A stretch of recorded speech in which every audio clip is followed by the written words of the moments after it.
Welcome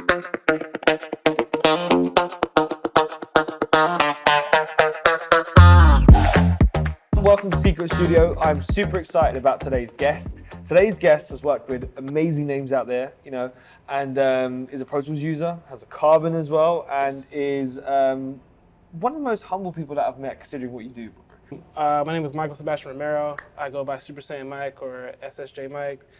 I've worked with Khalid, Tory Lanez, Michael Bolton, T-Pain, AJ McLean, and a few other good artists, wonderful, talented people in the world. What was your first kind of Pro Tools or Mbox or kind of what got you into Avid, like, and where was you at in your stage, and why did you get into Avid? So I first got it was like the Mbox 2. Wow. Yeah, back on Pro Tools 8.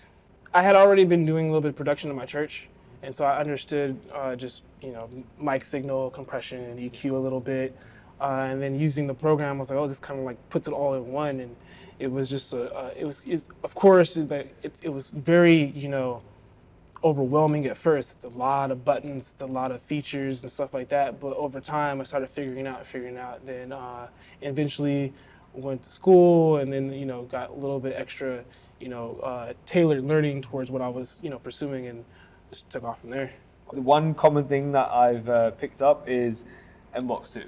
You can get a lot done off that thing. Yeah. And now we have the Mbox Studio. With all the expandability, inputs, honestly, if this was around back when I first started on Pro Tools, oh wow, imagine what could be done. Yeah. It's a great piece of gear. You've worked with Khalid, you worked with Tory Lanez.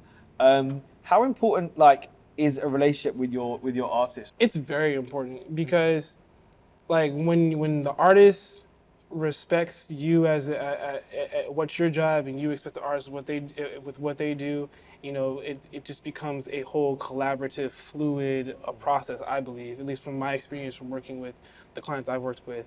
No matter where we're recording, as long as they know that their sound is going to get to where they want it to be or close to where they want it to be, yeah. And they trust you in getting it in there, they're gonna be comfortable. Yeah, they're gonna be comfortable and be able to actually to still express the way that they feel they need to express.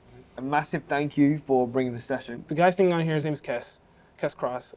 He's a writer, been in the game for a minute. He's an excellent writer, has an excellent voice. Yeah, would it be nice? Yeah, I'm keeping my cool. Yeah, I'm keeping my focus. What are the things I said to me to keep me hopeless? Just keep on healing. Just get through it. That was amazing, man. And maybe just touch on kind of what you've done in the sense of your template or how you bust things. I think is very important because obviously people, routing gets I think the people get into music get a bit confused by buses and sends and all this stuff, and I feel like Pro Tools with the folder tracks now, it's a little bit easier. Yeah, it's just so simple. It's newer. Keep things organized. Great. Instead of me having just a bunch of tracks and then I need to color code these. Forgive me. I just put them into a folder.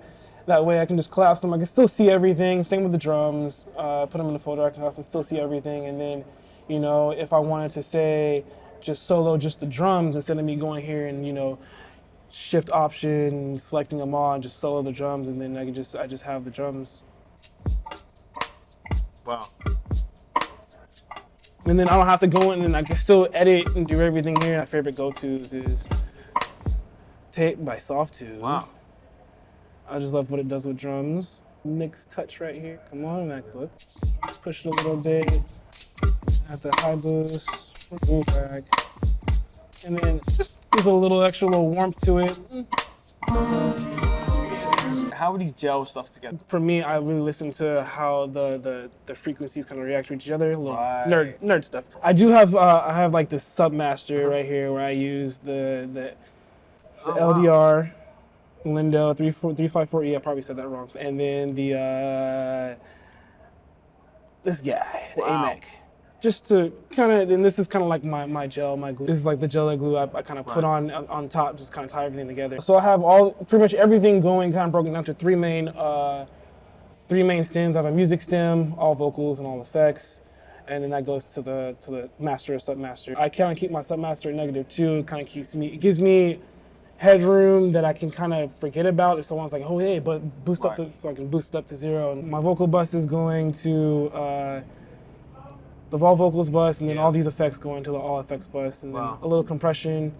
Baby Audio, shout out to Baby Audio, great stuff, great plugins, and then I put a purple on here just in case, like I need to push the vocal a little more, but I like how the mix is going. If I wanted to hit it a little harder, I push the input, and then if I just need volume, I just push the output. What advice would you give to someone young now? Keep learning your tool. I always say that's the best thing, in my opinion, is learn your tool, because even if say you're using one DAW and it's not available or it's not working, you need to go to another DAW. If you know the general of how the tool works, you can transfer over with not too much headache.